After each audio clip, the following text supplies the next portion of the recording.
от Национална съпротива. Благодаря на всички, които сте дошли. Днес сме събрали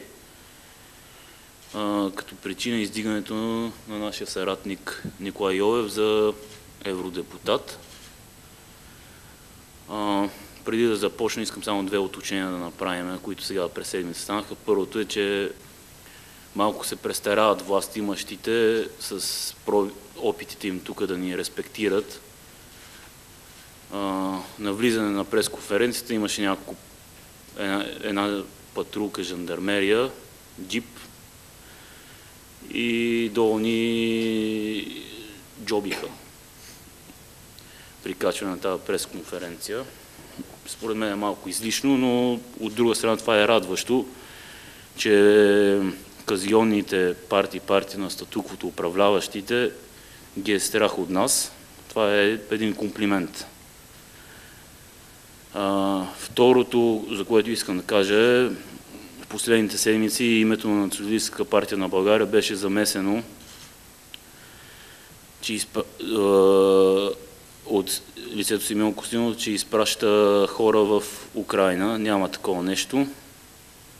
Няма да пращаме хора в Украйна и искам това твърдо да се знае от всички. Ако обичате, разпространете го.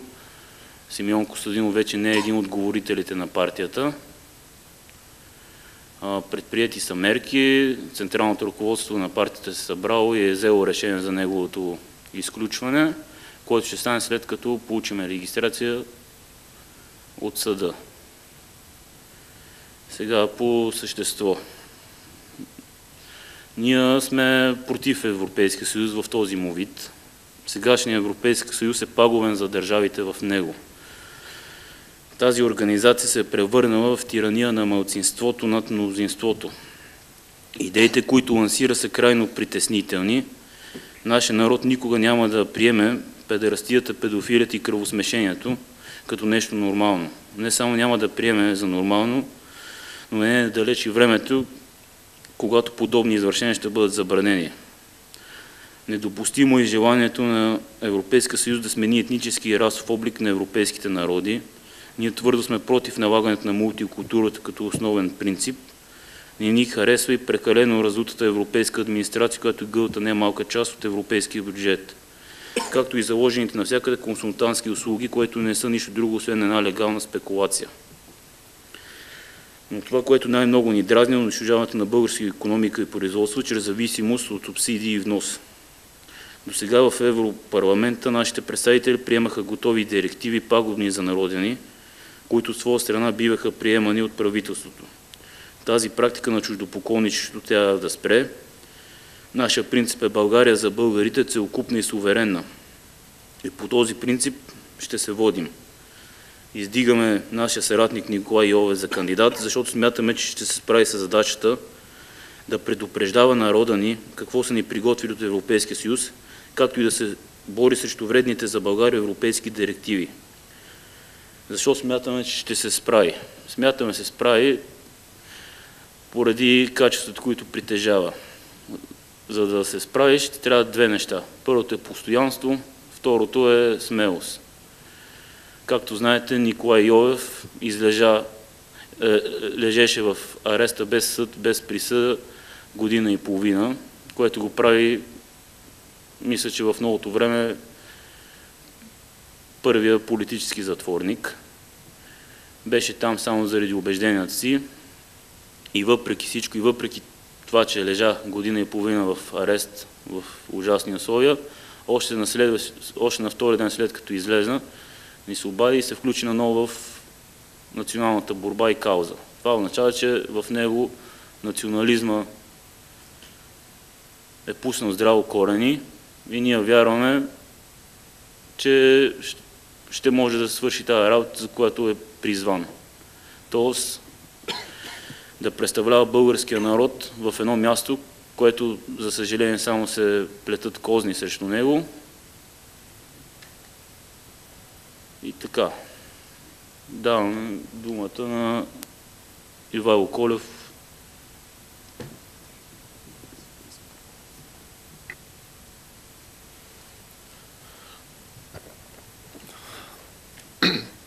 Добър ден!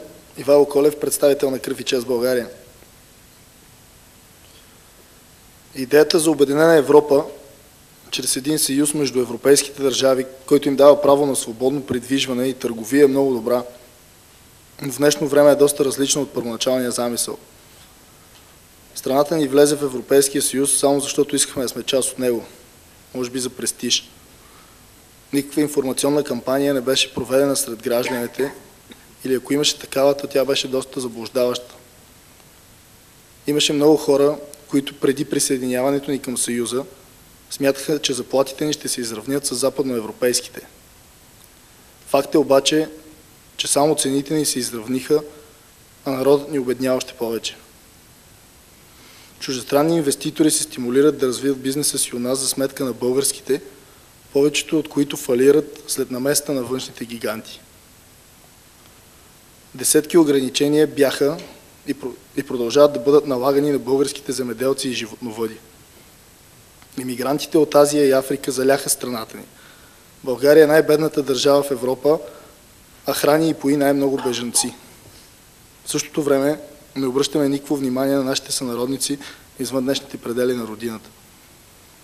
Наред с всичко това, ни се налага една чужда и извратена култура. Задължават ни да приемем хомосексуализма и мултикултурализма като нещо нормално. Всички знаете, че това са чужди за нас неща и ние твърдо се обявяваме против и ще се борим с всички средства против тази извратена толерантност. С риск да се повторя, ще кажа, че подкрепям Европейския съюз, но не в сегашната му форма. Подкрепям го, но само ако суверена и културата на страните членки се запази. Подкрепям Европа, която да е за европейците. В противен случай съм за излизането ни от Съюза. Най-старият и развит континент в света се разпада. Европейската раса изчезва. Исламизацията навлиза с пълна сила сред нашето общество и ако в скоро време не я ограничим, ще бъде твърде късно. Това ще е краят на културата и цивилизацията на европейците. На българските граждани трябва да се даде възможността чрез референдум да решат дали да останем или да напуснем Съюза. На този етап обаче никой от парламентарно представените партии не си помисля за това, а след 2 месеца се задават избори за Европейски парламент. По този повод няколко националистически организации решихме да се обединим за издигането на Николай Йовев-Горския като кандидат за евродепутат. Няма човек в нашите среди, който да не познава Ники. Аз лично го познавам от дълги години и смея да твърдя, че той е един от най-активните националисти в България, който е посветил цялото си време на каузата. Той също така е добре известен на нашите врагове, които по всякакъв начин се опитват да ни спрат и очернят.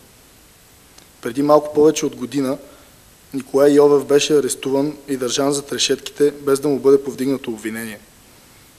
Той беше набеден за извършен атентат срещу офиса на Евророма в Сандански, за да може полицията да си измие ръцете с бързо разкритото престъпление и също така, за да ограничат политическото влияние на Йовев навън.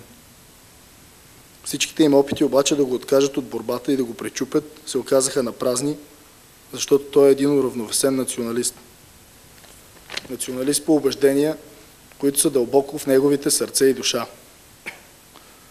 Сега обаче той отново е свободен и в пъти по-амбициран от преди, готов за едно ново предизвикателство.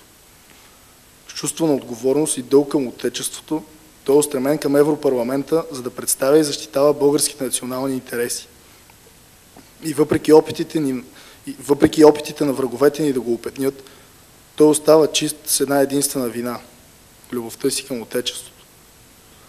Макар и сам, той ще следи за всичко, което се случва в Брюксел и ще ни информира, когато интересите на България са засегнати. И ние всички смятаме, че той ще се справи. Благодаря ви.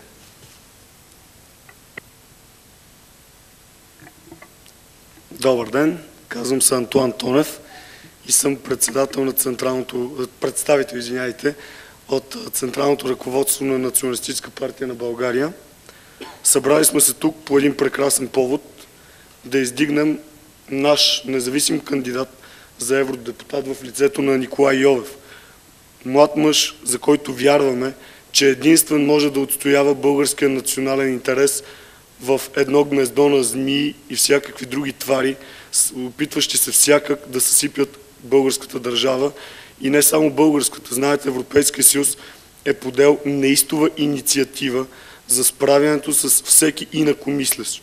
Всеки, който не е толерантен, не е мултикултурен, не е либераст. Ние не сме толерантни, ние не сме либерасти. Ние обичаме българския народ и ние сме готови да дадем всичко за нашата държава. И всички наши врагове, дали те са в Брюксел, в Хага или в Страсбург, трябва да разберат много ясно, че българския народ все още има своите лидери, все още има своите некороновани лица, които могат да ни поведат в борбата за спасението на България. Един от тези големи лидери е именно Николай Йовев.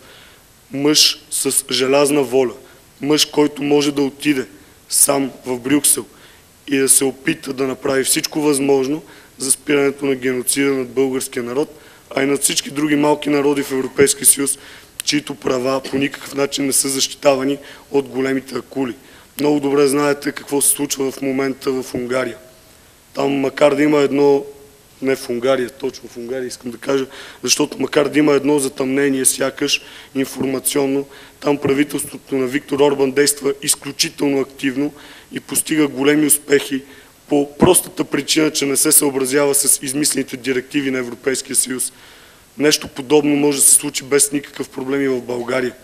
Но тогава, когато ние имаме национално отговорни народни представители и хора, които милеят за народа и отечеството си, а не когато имаме политици, които само се чуят как да се замесят в някакви мръсни схеми и заедно с господарите им от Брюксел и с цялата колониална администрация да тормозят българския народ и да изпиват кръвта му. Всички тези кръвопийци, без значение дали техните господари са в Брюксел или в Вашингтон, вредят всеки един ден на българския народ. И тук, сред тези кръвопийци, ние трябва да посочим много ясно и псевдонационалистите и всички други хора в нашата родина, които се опитват всячески да се подложат на някакви западни или източни господари в преследването на някаква материална цел. Ние никога няма да преследваме материални цели. Сигурен съм, че Николай Йовев преследва една единствена цел. И тази цел е благоденствието на българския народ и добруването на нашата родина, майка България. И в името на тази цел той трябва да отиде в Брюксел, за да разкрие мъглата, която тегне над хилядите решения и постановления на Европейската комисия и Европейския парламент. Да ни покаже какво готвят те за България и какви престъпления извършват всеки един ден на техните заседания. Ние имаме нужда от глас, който да може дори в Европарламента, в сърцето на врага, да каже: ние българите не сме роби. Ние българите имаме много ясна позиция по всички въпроси, които касаят България. И ние сме готови да защитаваме тази позиция, когато и както се налага. Николай Йовев е човека, който ще защити тази позиция. И когато ние днес решаваме кой да изпратим в Европарламента, е време да решим веднъж завинаги. Не като българи, дори не като българи, а просто като достойни хора. Стига сме пращали безименни подлоги.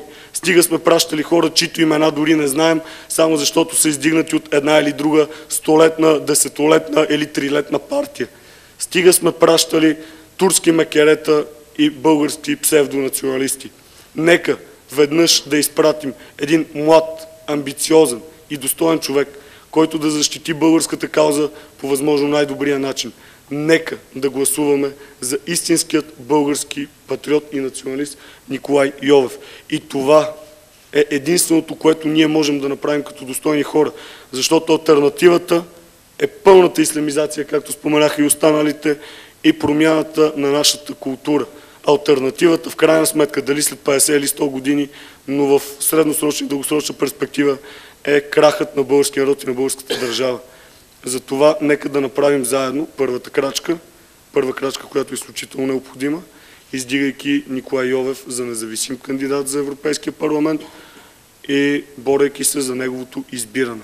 Да ни представлява там, където мнозина други вече се провалиха, мнозина, чието имена дори и днес, сигурен съм, повечето от вас в тази зала не знаят. Едва ли можете да ми изборите кои са българските евродепутати в момента. Най-много да се сетите за едно-две имена. Нормално е да не ги знаете. Те са подлоги, отишли заради голямата заплата и за да се излагат пред цяла Европа. Ние предлагаме истинската алтернатива. Единствената възможност. В лицето на Николай Йовев. Нека да му благодарим за смелостта, че той се не с тази борба и да му пожелаем успех в нея. Успех, Ники!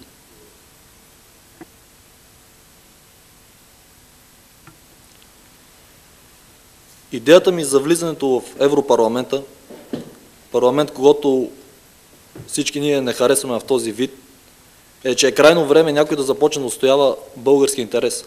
Не интереса на дадена партия, която от своя страна защитава нечи чужд такъв, а само единствено този на българския народ. Целта ми е да осветлявам пагубните за България европейски директиви и да подготвяме на време отпор срещу тях в нашето отечество. Принуждаваме и факта, че на българските избраници започнаха да им викат yes men.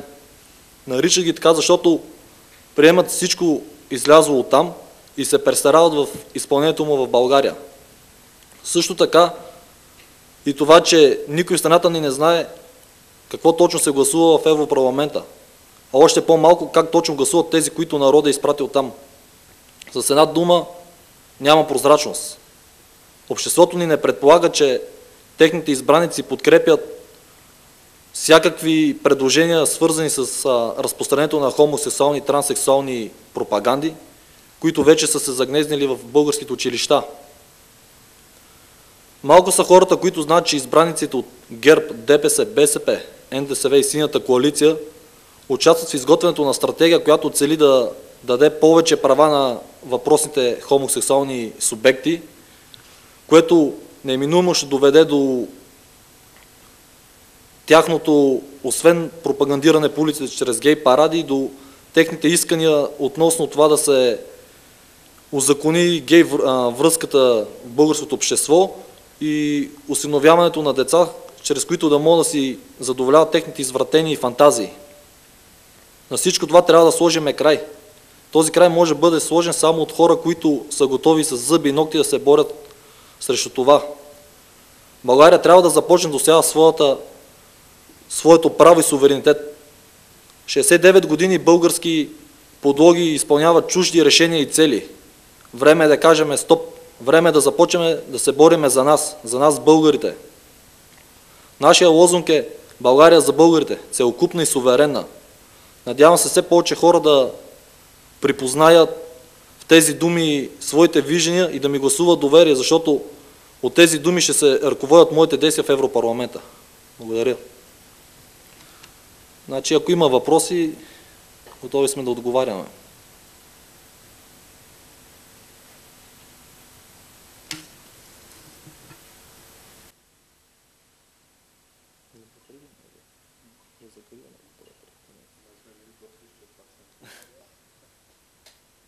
Не се притеснявайте, Ники е невинен, може да задавате въпроси.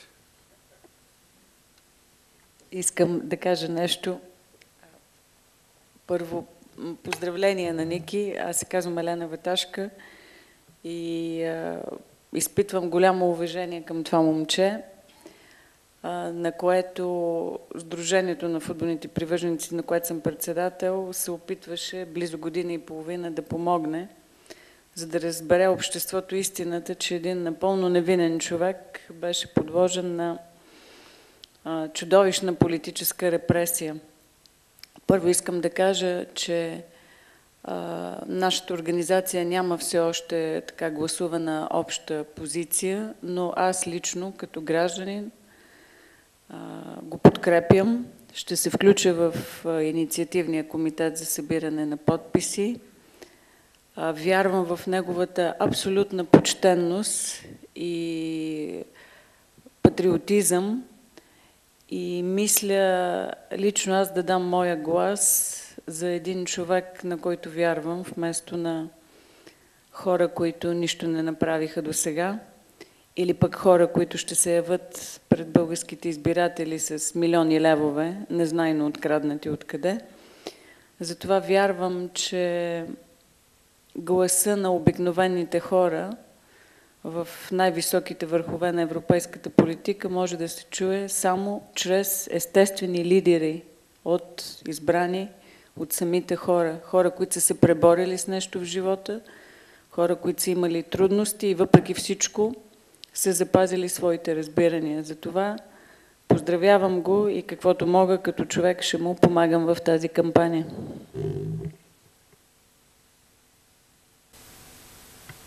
Аз имам въпрос, здравейте, да. От Евроком, Павел Гълбов се казва. Мислите ли, че хората в България масово ще гласуват за излизането от Европейския съюз? Кой от вас го обяви, само не мога да кажа сега. Ивайло Колев. Да, аз казах, че трябва да има референдум за това дали да останем или да излезем от Европейския съюз. Аз не знам какво мислят хората, но точно за това съм за референдум, за да може да се даде правото на народа да реши дали да останем или да излезем. Виждате какво става в Швейцария, вече имаше няколко референдума, в Норвегия също, и хората там отказват влизането в Съюза, защото знаят какво ги очаква. Така че нека да се даде възможност на българските граждани да вземат решение по един такъв важен въпрос.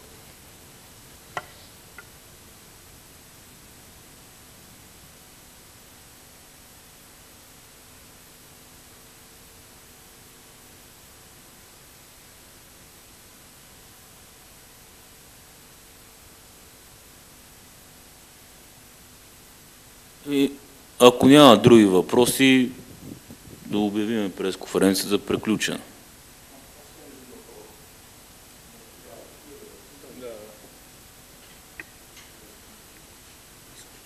Въпросът ми е какво ви е отношението във връзка с използването на чужди капитали за проектиране на влияние вътре у нас в страната, включително политическо такова, и какво ви е отношението по-конкретно във връзка с използването на монополни практики на капитали не само от Европейския съюз, а от страни извън това,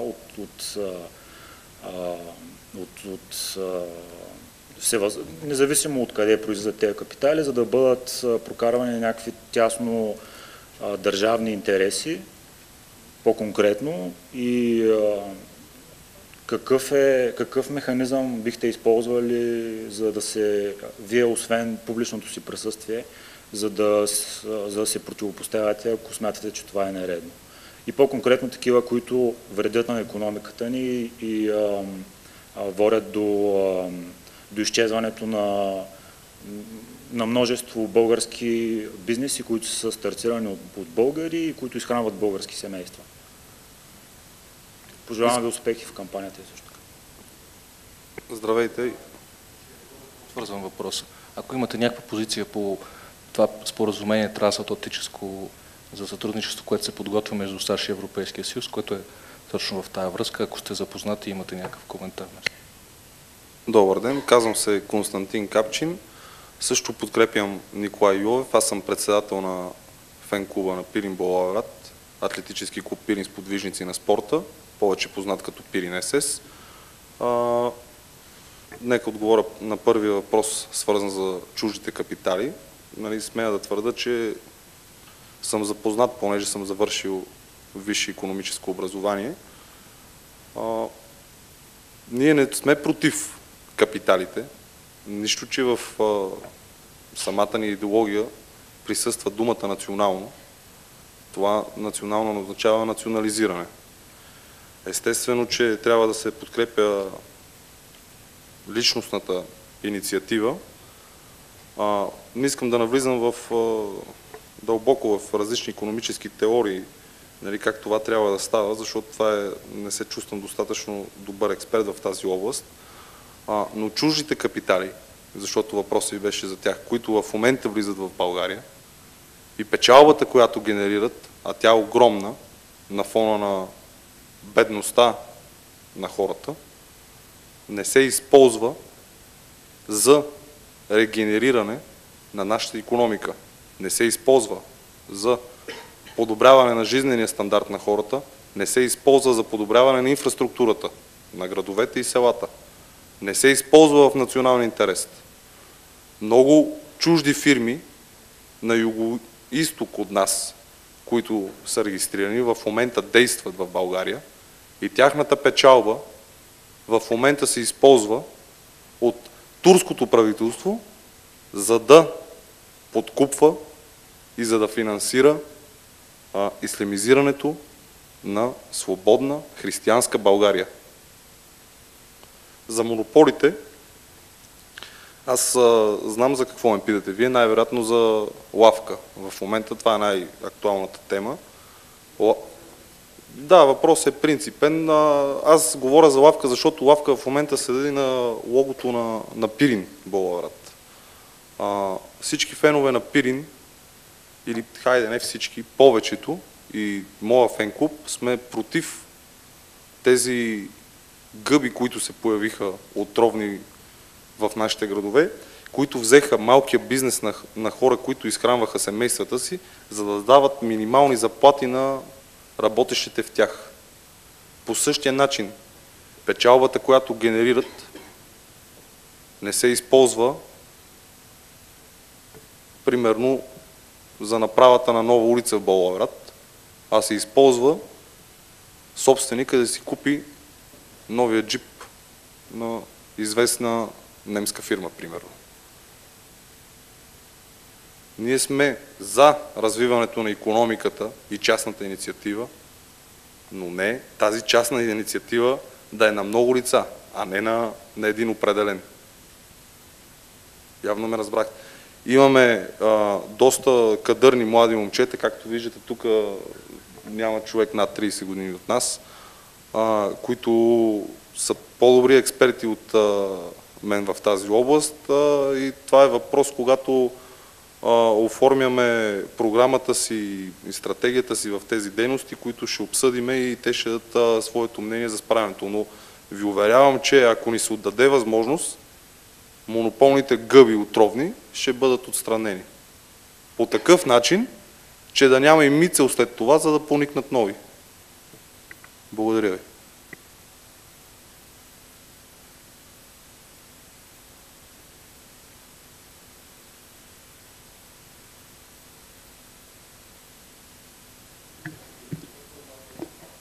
Да, значи по принцип знаете, че в самата Европа такът много, в западна, която е икономически по-силната, такът много сериозни дискусии за ползите и негативите от едно такова евентуално споразумение.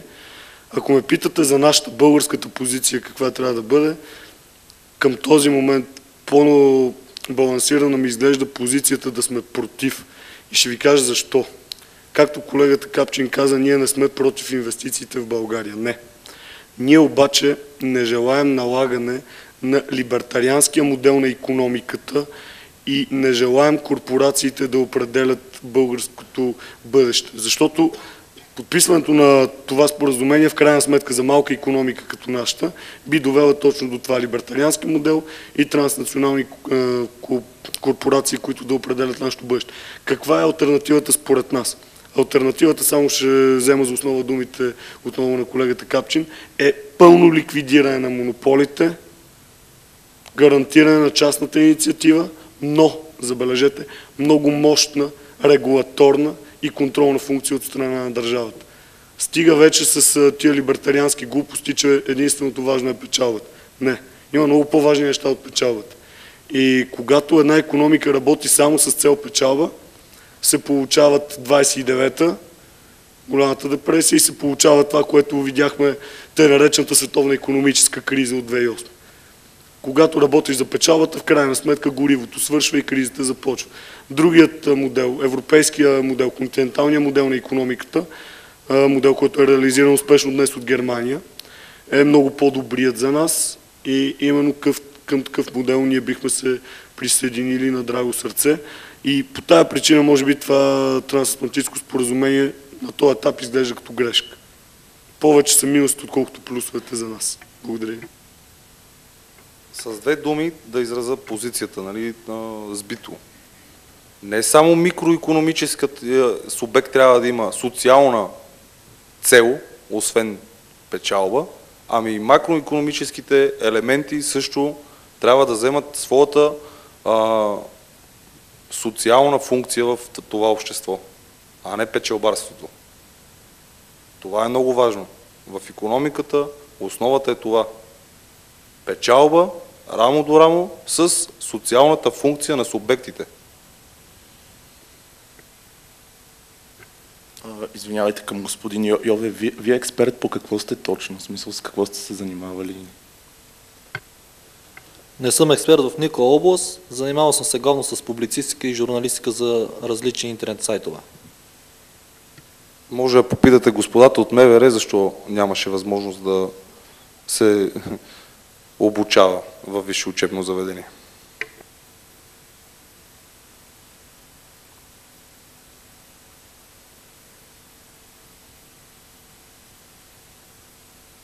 Други въпроси има ли? Обявяваме пресконференцията за приключила. Благодарим ви много за вашето присъствие. Ако има нещо, може да запишете телефоните на хората, които са на тази маса, от инициативния комитет и да се обаждате по всяко едно време.